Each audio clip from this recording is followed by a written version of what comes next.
bienvenue sur encore une page! Bon, là j'espère que le décor est bon, que la caméra est bonne. J'ai l'impression que tout est pas correct, mais j'ai tellement de la misère là avec... vous l'aurez remarqué là, j'ai vraiment de la misère avec l'angle de caméra, puis la...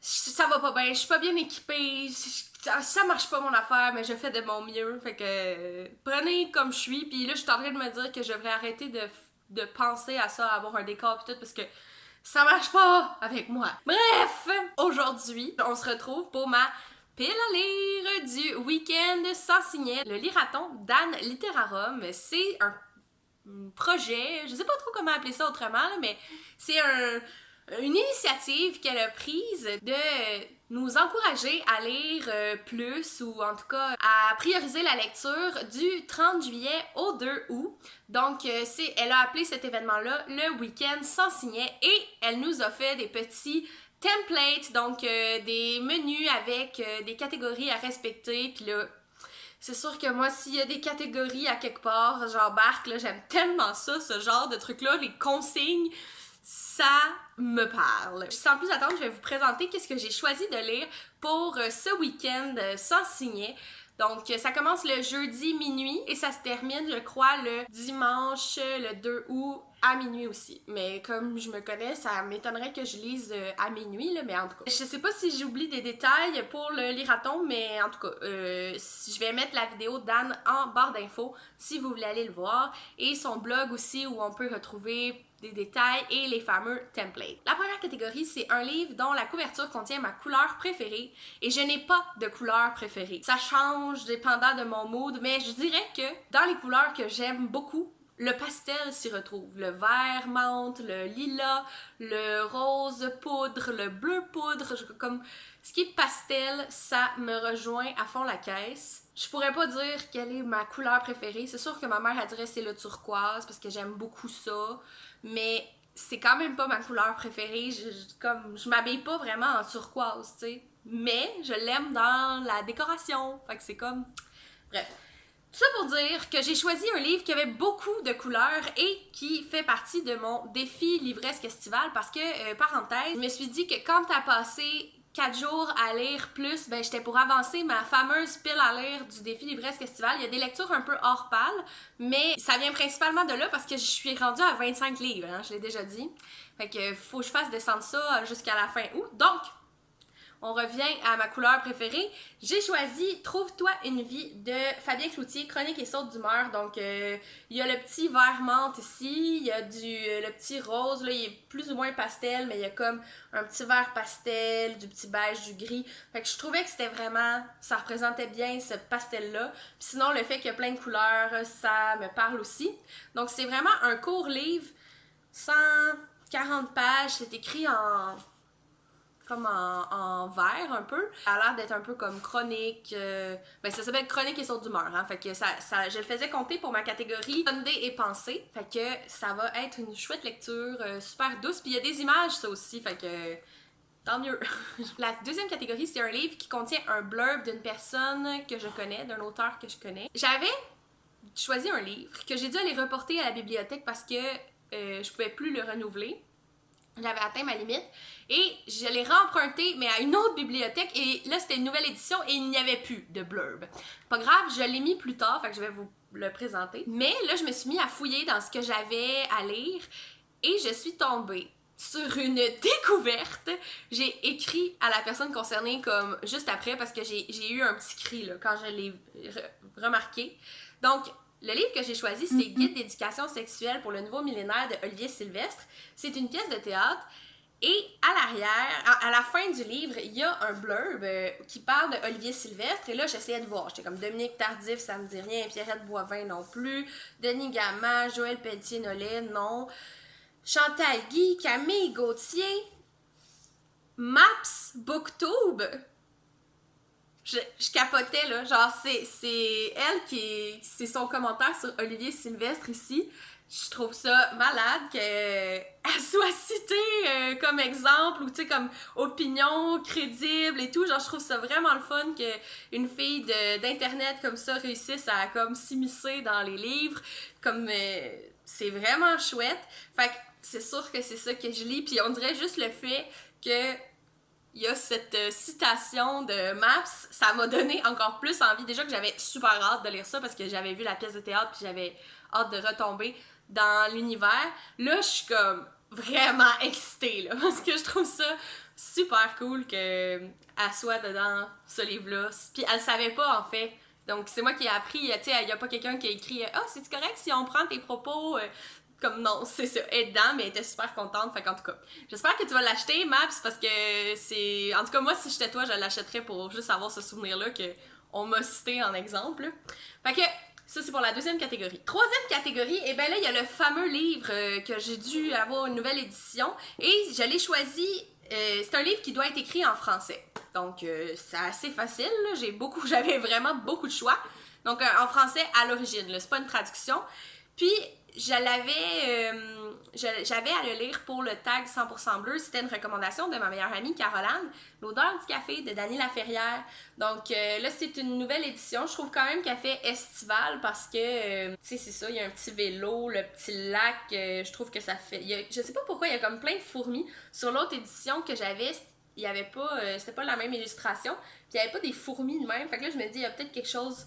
Ça raconte peut-être quelque chose sur l'histoire. En tout cas, ça m'a donné... j'ai hâte de lire. Puis ça aussi, c'est écrit comme en fragments, on dirait. Ça va être une belle lecture pour un week-end sans signer parce que ça se lit rapidement. Puis c'est ça. Toutes mes lectures, c'est des lectures qui se font rapidement, qui sont pas lourdes, qui sont pas grosses parce que même si je m'étais dit je ne veux pas ça cet été, je suis quand même tombée dans des affaires lourdes puis comme qui me motivent pas en juillet, je sais pas. Aussi, tu sais, avec la grosse vague de dénonciation, ça m'a mis à terre puis j'ai comme vraiment de la misère à me concentrer, à lire. Fait en tout cas, j'ai dit je vais finir le mois avec des belles petites lectures légères, dont l'odeur du café. J'ai vraiment hâte de découvrir ça. Quatrième catégorie officielle, c'est un livre qui contient des images. Fait que je me suis gâtée, j'ai mis une bande dessinée. C'est Un été d'enfer de Vera Brosgol, publié chez Rue de Sèvres. Rue de Sèvres, ouais. Donc c'est ça. Ce que je trouve drôle, c'est que c'est une BD qui est comme en vert et blanc. Vert, noir et blanc. Fait qu'en tout cas, j'ai hâte de découvrir ça. C'est quand même assez épais. Je pense que rendu là, on appelle ça un roman graphique. Je pense que ça va être vraiment le fun. Entre des lectures, tu sais, je pense que je vais avoir du plaisir à lire ça. Puis encore là, ça sera pas quelque chose de trop long, mais ça a vraiment l'air d'être un gros univers comme... immersif, là. Fait que ça, je pense que dans un week-end dédié à la lecture, t'as envie d'être plongé dans un univers, là. C'est ça. Fait que, voilà, mon quatrième livre. Maintenant, il reste 2 catégories bonus. Donc, il y a le week-end sans signer dure 4 jours. Il y a 4 catégories officielles, donc un livre par jour. Moi, c'est comme ça que je le vois. Mais elle a ajouté 2 catégories bonus pour essayer que ça soit comme plus challengeant. Donc, la première catégorie, c'est un livre choisi par Siri. Moi, dans mon cas, ça va être Google. J'ai 5 options. C'est ça, c'est un livre parmi 5. Je vais vous les présenter, mes 5 options. Je vais faire la pige avec vous. Puis ensuite, je vais pouvoir réagir à est-ce que c'est ça que je veux. Premièrement, j'ai La légende de McNeil de Jonathan Reynolds, publié chez Les 6 Brumes. Donc ça, c'est Dominique Fortier, je crois que c'est ça ton nom de famille. C'est un booktuber qui en a parlé dans son tag 100% bleu. Il a dit que cette maison d'édition-là, c'était sa préférée. Les 6 Brumes, j'avais jamais entendu parler de cette maison-là, fait que j'ai commandé un livre. Ça se passe dans les cantons de l'Est, donc moi, j'habite là, fait que je trouve ça intéressant, mais comme je m'attendais tellement pas à ce qu'il soit petit comme ça, là, il y a vraiment... C'est le plus petit livre, je pense, que je vais avoir lu... de ma vie adulte, là. Fait que j'aimerais ça. Ça a l'air d'être un genre de roman policier, mais c'est écrit fantastique. Fait que je sais pas si c'est fantastique horreur ou fantastique genre les fées pis les gnomes, là. J'espère que c'est fantastique horreur. Fait que premier choix. Deuxième choix, c'est ma découverte de 2020 à date, Chimamanda Ngozi Adichie. C'est Nous sommes tous des féministes. Donc c'est une nouvelle et le discours qu'elle a tenu, je me rappelle pas en quel honneur, mais c'est un discours qui s'appelle Nous sommes tous des féministes. Puis ensuite, il y a Les Marieuses, qui est une nouvelle. Fait que ça me tenterait. C'est un petit peu plus sérieux, mais c'est très court. Puis c'est une de mes amies qui me l'a passé, fait que j'aimerais ça le lire bientôt pour pouvoir lui redonner. Troisième choix, c'est le recueil de poésie / roman en prose. À la fin, ils nous ont dit à tout le monde d'aller se rhabiller de Laurence Leduc Primo. publié chez Ta Mère. Donc, c'est un achat que j'ai fait au printemps, non à l'hiver. Fait que j'aimerais ça le lire. Puis encore là, un petit livre. Mais c'est le plus gros, là, je pense, parmi tout ce que j'ai. Mais c'est ça, c'est un livre qui va se lire rapidement. Donc, choix numéro 3. Choix numéro 4, une pièce de théâtre de Catherine Léger, une autrice que j'aime beaucoup. C'est Voiture américaine, publiée chez Leméac. Donc, j'ai aucune idée de quoi ça parle. Je sais que elle, je l'aime, fait que c'est comme un peu une valeur sûre. Puis encore là, c'est un prêt d'une amie, la même. Donc, je voudrais le lire pour pouvoir lui redonner. Puis si je le lis pas pendant le lirathon, je le lirai à un autre moment pendant l'été ou au début de l'automne. Et 5e choix, c'est mon plus vieux livre de ma page. Je me suis dit pourquoi pas, hein, quand on fait des défis, c'est le fun de pouvoir vider sa pile à lire. Donc, c'est L'Orangerie de Larry Tremblay, publié chez Alto. Je dois dire que ce livre-là me fait un peu peur parce que tout le monde a l'air de l'avoir vraiment aimé. J'ai un peu l'impression que je sais ça va être quoi le punch, malheureusement. Je sais pas si je suis prête à ça. Fait que si maintenant il sort, je vais être contente parce que je vais pouvoir le lire enfin. Mais je pense que je vais le repousser. Ça va me faire peur comme lecture. Fait que, en tout cas, L'Orangerie. 5e choix. Fait que là, on va passer à la pige. C'était le moment qui m'excitait le plus de tourner ma vidéo. C'est parce que ça fait, je pense, des semaines là, que je regarde ma pile à lire. Puis comme j'ai hâte de savoir ça va être quoi ma lecture. Puis choisir au hasard. Pick a random number de jusqu'à 5. Ok, on est prêt? Choix numéro 1. Donc, La Légende de McNeil. Ah ben, je pense que c'était pas celui-là que j'aurais choisi, mais je suis contente.